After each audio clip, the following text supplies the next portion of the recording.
इतिहास शूरवीरों के द्वारा बनाया जाता है व लिखा जाता है, और इतिहास में कुछ ही ऐसे शूरवीर हुए हैं जिन्होंने अपनी बुद्धि व बल से इतिहास में अपनी अलग पहचान बनाई। और इन्हीं शूरवीरों में से एक रहे हैं मेवाड़ के राणा कुंभा, जिन्होंने अनेकों लड़ाइयाँ व युद्ध लड़े और जीते। शायद ही कोई लड़ाई या युद्ध ऐसी रही हो जो वे हारे हो। और आज हम बात करेंगे एक ऐसे युद्ध की जिसमें राणा कुंभा ने अकेले अपने दम पर एक पूरी सल्तनत को खत्म ही कर दिया था लगभग। हम बात कर रहे हैं नागौर के युद्ध की, जिस युद्ध में राणा कुंभा की शौर्यता की एक नई कहानी लिखी गई थी। नमस्कार दोस्तों, आपका स्वागत है मेरी YouTube वीडियो सीरीज प्रमुख भारतीय युद्ध के एक और वीडियो में। नागौर की लड़ाई 1455 ईस्वी में मेवाड़ के राजपूतों और नागौर सल्तनत के बीच लड़ी गई थी। मेवाड़ की तरफ से जहां राणा कुंभा ने इस युद्ध में भाग लिया या लड़े थे।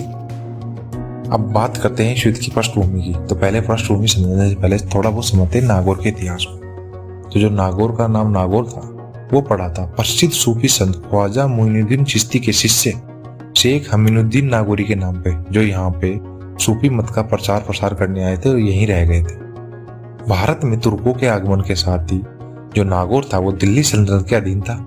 फिर समय के साथ ही यह दिल्ली सल्तनत से स्वतंत्र हो गया और एक जागीरदार राज्य बन गया मारवाड़ के अधीन। राव चुंडा जो मारवाड़ के शासक थे, उन्होंने अपनी बेटी हंसा की शादी मेवाड़ के राणा लाखा कौन महाराणा कुंभा के दादा से करवा दी, क्योंकि इससे पहले जो मेवाड़ और मारवाड़ थे उनके बीच में आपसी झगड़े चलते रहते थे, उनकी लड़ाई होती रहती थी। यानी ऐसा कहा जाए कि जो सिसोदिया परिवार और जो राठौड़ परिवार था वो आपस में ही लड़ते रहते थे। तो इस शादी के बाद इन दोनों परिवारों में या इन दोनों उस राज्यों में गठबंधन हो गया, और इन दोनों की जो गठबंधनों की सेना थी, मारवाड़ और मेवाड़ की संयुक्त सेना, इन्होंने नागौर पर हमला कर लिया, उसको जीत लिया। और जो नागौर के उस समय के जो मुस्लिम शासक थे उन्होंने मारवाड़ की अधीनता स्वीकार कर ली। फिर 1422 में राव चुंडा की हत्या कर दी गई, और इसी हत्या का फायदा उठाकर नागौर के जो मुस्लिम शासक थे उन्होंने अपने आप को एक स्वतंत्र राज्य के रूप में घोषित कर दिया। फिर राव चुंडा के उत्तराधिकारी थे राव ऋणमुल, उन्होंने 1428 में फिर से मेवाड़ के साथ एक गठबंधन बनाया और फिर से नागौर पर हमला कर दिया।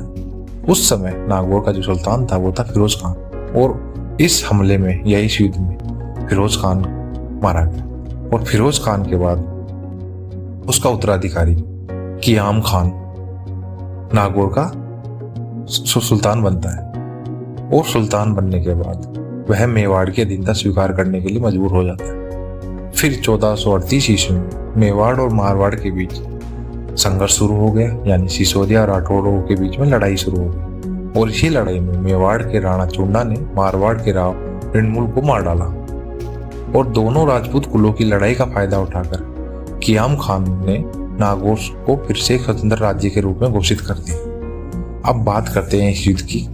तो युद्ध में या युद्ध के समय उस समय दिल्ली में या दिल्ली सल्तनत पर शासक कर रहे थे लोधी।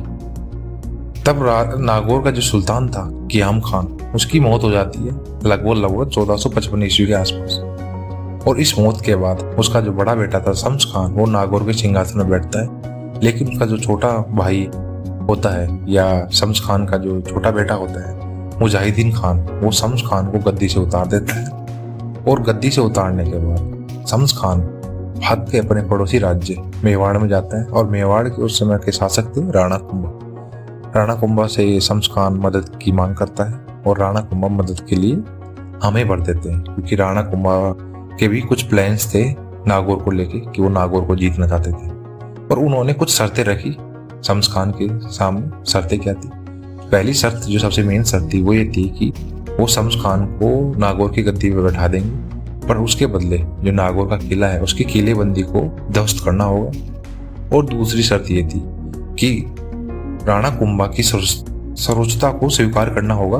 किसको? नागौर को। और सुल्तान बनने के लालच में शम्स खान राणा कुंभा की शर्त मान लेता है, और फिर राणा कुंभा एक बड़ी सेना लेके नागौर पर चढ़ाई कर देते हैं, और वो युद्ध में मुजाहिदीन खान को हरा देते हैं, और शम्स खान को वहाँ का शासक बना देते हैं। और शम्स खान फिर राणा कुंभा से विनती करता है कि आप वापस मेवाड़ लौट जाइए, मैं ये किले की जो किलेबंदी है उसको ध्वस्त कर दूंगा। और फिर राणा उसकी विनती सुन के मेवाड़ की तरफ लौट आते हैं। और जब राणा कुंभा मेवाड़ की राजधानी कुंभलगढ़ पहुंचे तो उन्हें खबर मिली कि शमशखान नागौर के किले की जो किलेबंदी है उसको तोड़ने की बजाय उसको और मजबूत बना रहा है। इससे राणा कुंभा गुस्सा हो जाते हैं और एक बड़ी सेना लेके फिर से मैदान में उतर आते हैं। इस बार उनके सामने था शमशखान और शमशखान को युद्ध में हरा देते हैं और शमशखान को नागौर से बाहर निकाल देते हैं और शमशखान अपने परिवार के साथ गुजरात भाग जाता है।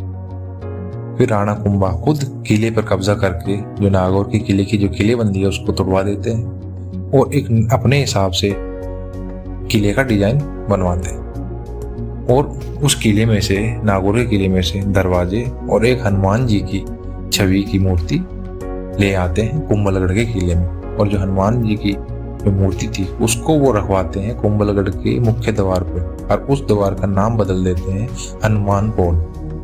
और इस लड़ाई के बाद राणा कुंभा ने और लड़ाइयां भी लड़ी नागौर के साथ और अपने पड़ोसी राज्यों के साथ भी, और वे सभी लड़ाइयां उन्होंने जीती और अपने साम्राज्य मेवाड़ का काफी विस्तार किया। परंतु नागौर की लड़ाई के बाद राणा कुंभा एक योद्धा के रूप में, एक राजा के रूप में और सबसे महत्वपूर्ण एक युद्ध रणनीतिकार के रूप में काफी प्रसिद्ध हुए। तो आज की वीडियो में इतना ही, मिलते हैं नेक्स्ट वीडियो में। आशा करता हूँ मेरे द्वारा दी गई जानकारी आपको पसंद